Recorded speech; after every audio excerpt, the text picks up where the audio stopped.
शेतकरी बंधूंनो नमस्कार. आपलं सर्वप्रथम कृषी तज्ञ शेती सल्लागार युट्यूब चॅनलमध्ये स्वागत करतोय. नवीन असाल तर सबस्क्राईब करा. टोमॅटो, मिरची, शिमला मिरची सगळ्या पिकात आपण मार्गदर्शन करतो.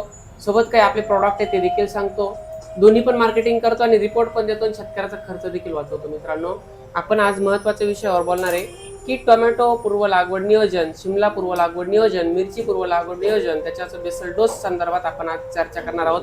मित्रांनो, तर बघितलं तर आत्ताची सिच्युएशन आपण जर बघितली तर परिस्थिती काय मित्रांनो की सध्याच्या परिस्थितीला आपण जर विचार केला ना तर सध्याची परिस्थिती एवढीच आहे की शेतकऱ्यांचे आज रानं तयार होऊ राहिले पण बेसल डोस काय भरावा या संभ्रमात आहे सगळे. बरोबर आहे, तुमचा तोच प्रश्न आहे ना का आपण वावर तयार केला, सगळं रेडी झालंय, पण आता बेसल डोस काय भरावा, कोणता बेस्ट राहील, आता कोणती जमीन कशी आहे त्या जमिनीनुरूप मी तुम्हाला बेसल डोस सांगणार आहे. माझं इंस्टाग्रामच्या व्हिडिओमध्ये पूर्णपणे मला सांगणं झालंच नाही, परंतु आत्ताचा जो काही व्हिडिओ राहणार आहे या व्हिडिओमध्ये मी तुम्हाला संपूर्ण मार्गदर्शन करतो. जे काही रिपोर्ट आलेली आपल्या ऑफिसला अपडेट आलेली शेतकऱ्यांची ती देखील तुमच्या पुढे मी मांडणार आहे आज. खरंच कृषी तज्ञ शेती सल्लागार तुमच्यासाठी काय देतं की नाही देतं, कमेंट बॉक्समधील जे शेतकऱ्यांना रिझल्ट भेटला, अनुभव मिळाला कांदा पिकात सगळ्याच पिकात, तर ते 100% मित्रांनो सांगतीलच. आजच सकाळी आपल्या कोपरगाव टेरिटरीसाठी मी अहिल्यानगर जिल्ह्यासाठी जे एम्प्लॉय घेतले तर त्यांचं एकच म्हणणं झालं, सर मी इथं येण्याचं कारण, तुमच्या सोबत काम करण्याचं कारण एवढंच आहे की माझ्या 3 एकर का 4 एकर कांद्याचा प्लॉट होता. अर्ध्या प्लॉटला नवरत्न गोल्ड आणि कृषी गोल्ड वापरलं, कांदे एकदम जबरदस्त निघाले, पण अर्ध्या कांद्याला मी रोटरी मारून दिली. सांगा, एवढा मोठा तफावत जर एका फवारणीमुळे होत असेल तर रिझल्ट टोमॅटोच्या पिकात कसे असतील आपले. आता दुसरी गोष्ट, एवढं सांगण्याचा उद्देश मला आता आहे की आपण बेसल डोसवर येऊ. आपली जमीन जर बघितली, आपण मुरमाटी असेल, काळी असेल किंवा भुरकी जमीन असेल, तर तिघांसाठी बेसल डोसचे वेगवेगळे प्रकार मी सांगतो. आता जर तुमची एकदम काळीभोर जमीन असेल, खूप दांडगी जमीन असेल, त्या ठिकाणी मित्रांनो जमीन अशी झाडाच्या मुळांना घट्ट लटकून राहते किंवा हात घातला वल्ल जमीन असते तर पूर्ण चिकाटा होतो. अशा दानगड जमिनीसाठी बेसल डोस घ्यायचा असेल तर 20-20-013 जय किसानच्या बॅगात 2 वापरायचे एकरी, 1846 एक बॅग वापरायची, MOP एक बॅग वापरायची. त्यामध्ये ग्रोमर कंपनीचं तुम्हाला मित्रांनो बेन्सल्फ असेल किंवा कोरोमंडलचं बेन्सल्फ असेल तर बेन्सल्फ आपल्याला वापरायचं 50 किलो. मित्रांनो सल्फर असते, हा बेसल डोस द्यायचा मित्रांनो. आता याचं विश्लेषण मी शेतकऱ्यांना मगाचे जे काही ऑफिसला येऊन गेले त्यांना मी सांगितलेलं आहे काय करा काय नका करू. त्यानंतर तुमची भुरकट जमीन असेल त्या ठिकाणी 10-26-26 2 बॅगा, 1846 एक बॅग, MOP एक बॅग आणि बेन्सल्फ एक बॅग. आता मी मायक्रोन्यूट्रन न देण्याचं कारण काय, सेम तुम्ही भुरकट जमिनीत हाच बेसल डोस वापरा, काही ठिकाणी 20-20 किंवा 10-20-20 मिक्स केला तरी चालेल मित्रांनो. आता मित्रांनो, हा बेसल डोस देण्याचं कारण काय, बरोबर आहे, याचं बेसल डोस देण्याचं एकमेव कारण आहे की मायक्रोन्यूट्रन न देण्याचं कारण, हे प्रॉडक्ट बघताय तुम्ही, हे मायक्रोन्यूट्रनचीच कामं करतात मित्रांनो. आपटेक क्षमता, झाडाचा फुटवा, प्लांट ग्रोथ रेग्युलेटर, फुगवण, फुलकळी, सेटिंग, एकूण एक प्रॉडक्ट आज शेतकऱ्याच्या कामाचं प्रॉडक्ट आहे मित्रांनो. हे सगळं प्रॉडक्ट जे दिसतंय तुम्हाला एकूण एक कामाचं आहे. कृषी गोल्ड दिल्यावर मित्रांनो रिझल्ट काय भेटतो, तर तो रिझल्ट मी तुम्हाला ऐकवतो. हे शेतकऱ्याचं मनागत आहे का. 1 मेची लागवड,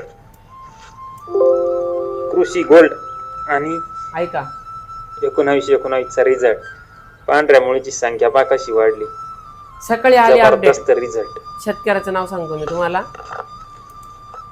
भरत जाधव यावला, कृषी गोल्ड वापरलं आणि 1919 दिलं. एका रिपोर्टमध्ये त्यांचं झाड ढळून गेलं, एकदम तुफान मुळी निघाली. मग मायक्रोन्यूट्रन मधून तुम्ही काय देणार आहे, तुमच्या प्लॉटमध्ये बेसल डोस भरताना मायक्रोन्यूट्रन तुम्ही देणार आहे, बरोबर आहे. आज आपली शेती शाळा चालू आहे असं समजा मित्रांनो, तुम्ही मायक्रोन्यूट्रन देणार आहे, मायक्रोन्यूट्रन मधून तुम्हाला काय भेटणार आहे, झाडाला काळुकी भेटणार आहे, न्यूट्रन आपटेक क्षमता भेटणार आहे की फुटवा भेटणार आहे. जर त्या गोष्टी तुम्हाला प्लॉट लागवडीनंतर जर हे प्रॉडक्ट देणार असतील तर तुमचा 7-8 हजार रुपये किंवा 10-11 हजार रुपये मायक्रोन्यूट्रनचा खर्च एकरी तो वाचला तर काय प्रॉब्लेम आहे मित्रांनो. हेच मी तुम्हाला सांगत आलेलो आहे, हाच कमी खर्च करा हे सांगत आलेलो आहे. समजा तुम्हाला मायक्रोन्यूट्रन मधून मुळी भेटणार असेल आणि लागवडीनंतर जर प्रॉडक्ट माझी मुळी देणार असेल तर काय अडचणी कृषी गोल्ड वापरायला तुम्हाला. त्यानंतर मित्रांनो त्याची रिपोर्ट आता परत मी दाखवतो. मी दोन्ही गोष्टी मिक्स करतो, तुम्ही लक्षात घ्या. बेसल डोस, त्याचा वापर आणि प्रोडक्टचा वापर, कसा बेसल डोसचा खर्च कमी करायचा आपल्याला, तुम्हाला दोन्ही गोष्टी मी दाखवतो. आता दाखवत असताना आपण आदित्य बनकर या शेतकऱ्यांचा, ही भरपूर शेतकऱ्यांचे प्लॉट अपडेट आहे. उन्हाळ्याचे प्लॉट म्हणजे आपले पावसाळ्याचे प्लॉट आहे डायरेक्ट. आता हे बघा आदित्य बनकरांचा आहे ना, आपण 5-6 दिवसापूर्वीचा प्लॉट बघू. आदित्य बनकर, हां हे बघा, दुसऱ्या आळवणीनंतर म्हणजे 7 दिवसाला नवरत्न गोल्ड दिल्यानंतर दुसऱ्या दिवशी झाडाची डेव्हलपमेंट बघा मित्रांनो. फक्त कृषी गोल्ड दिल्या गेलं होतं, कृषी गोल्डच्या जोरावर रिझल्ट बघा थोडं झूम करा मॅडम, दिसतंय हे रिझल्ट बघा मित्रांनो.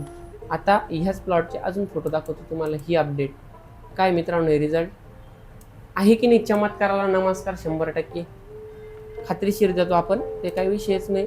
आता हा प्लॉटची अपडेट आली समजा मित्रांनो आपल्याला 4 तारखेला आली, बरोबर आहे? नाही, 30 तारखेला आली, 30/4. आता तुम्हाला 30/4ला जर अपडेट आली मला, तर मी तुम्हाला मित्रांनो त्याच्यानंतर 5-6 दिवसाची अपडेट देतो. 5 दिवसाची म्हणजे प्लॉट 10 दिवसाचा झालता. ही कधी अपडेट आली? मंडे म्हणजे सोमवारी. मग आता 30/4 आणि सोमवार जर म्हटलं आपण, तर सोमवारी जर बघितलं आपण तर 7 तारीख होती.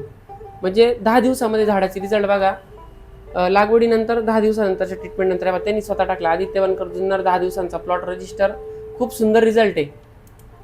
रिझल्ट काय आले? 5-5, 6-6 फुटवे निघाले मित्रांनो. हा नवरत्न गोल्ड आणि कृषी गोल्डचा पॉवर आहे. तुमच्या मायक्रोन्यूट्रंट आणि बेसल डोसमध्ये भरलेल्याचा फ्लॉवर नाही आहे. जे त्यांना सांगितलं तेच तुम्हाला मार्गदर्शन करतोय मी. कृषी गोल्ड देताना कसं द्यायचंय? कृषी गोल्ड लागवडीनंतर 3ऱ्या दिवशी द्यायचं आपल्याला. कृषी गोल्ड 1 किलो, 19-19 2 किलो, मॅट्रिक्स म्हणजे रोडोमिल 35%, 250 ग्राम प्रति 200 लिटर 400 लिटर पाणी करून 50 मिली प्रति झाडाला आळवणी करायची आहे. जर अर्धा फुटाचा ड्रिप असेल तर ड्रिपद्वारे सोडा, मजुरीचा खर्च वाचवा. पुढची अपडेट बघू आपण मित्रांनो. नवरत्न गोल्डची. नवरत्न गोल्ड 500 मिली एकरी आणि 1261 वापरायचं आपल्याला एकरी मित्रांनो. 2 ते 3 किलो मित्रांनो. हे दिल्यानंतर ड्रिप ॲप्लिकेशन बंद करून टाकायचे. म्हणजे आपलं आळवणी करणं बंद करायचं आहे. पहिलीच आळवणी द्यायची, बाकी आळवणी द्यायची नाही, सगळं ड्रिपद्वारे सोडायचं आपल्याला. आता 15 दिवसाच्या प्लॉटची अपडेट देतो मी तुम्हाला. जुन्नरचा प्लॉट आहे, रवींद्र निहारकर, जुन्नर 14 दिवसांचा प्लॉट. कशी मग अपडेट? 10-12 फुटवे 14 दिवसात. हा रिझल्ट कृषी तज्ञ शेती सल्लागारचा आहे मित्रांनो. कृषी ग्रोथ कधी वापरायचं आपल्याला? 3ऱ्या आळवणीला मित्रांनो. 3ऱ्या ड्रिप ॲप्लिकेशनला कृषी ग्रो आणि फिट सोल द्यायचे किंवा 13-40-13 मॅग्नेशियम सल्फेट द्यायचे. आणि हे रिझल्ट आपल्याला बघायचे. याला काय म्हणतो आपण? Proper result. मी तुम्हाला प्लॉटवर गेलं काय आणि नाही गेलं काय जागेवर दाखवतो इथं बसल्या बसल्या. आता बेड पाडायचं आहे. साधारण बेड पाडताना कसा पाडशाल मित्रांनो? बेड पाडताना काळजी अशी घ्यायची तुम्हाला. आता एक 2-5 मला प्लॉट दाखवून देऊ द्या तुम्हाला. या सुनील पातळे, कन्नड, संभाजीनगर. बघा पावसाळ्याचे प्लॉट एवढ्या टेम्परेचरच्या ठिकाणी संभाजीनगरमध्ये काय टेम्परेचर राहतं? हे असे प्लॉट आहे. छातीला कमरेला प्लॉट लागू राहिला, फुलकळी. अतिशय सुंदर रिझल्ट आहे. हे बघा मित्रांनो. आता हे काय? सागर गौरी शंकर ज्ञानी, संभाजीनगर यांचा पण प्लॉट पहा कसा आहे मग रिपोर्ट मित्रांनो. हे बघा, एक से बडकर एक प्लॉट राहतो आपला दरवर्षी. आता यांचा वाला जायल प्लॉट होता, 3ऱ्या दिवशी आळवणी दिली, एकदम तुफान झाड जळलं, छान रिझल्ट भेटला म्हणे.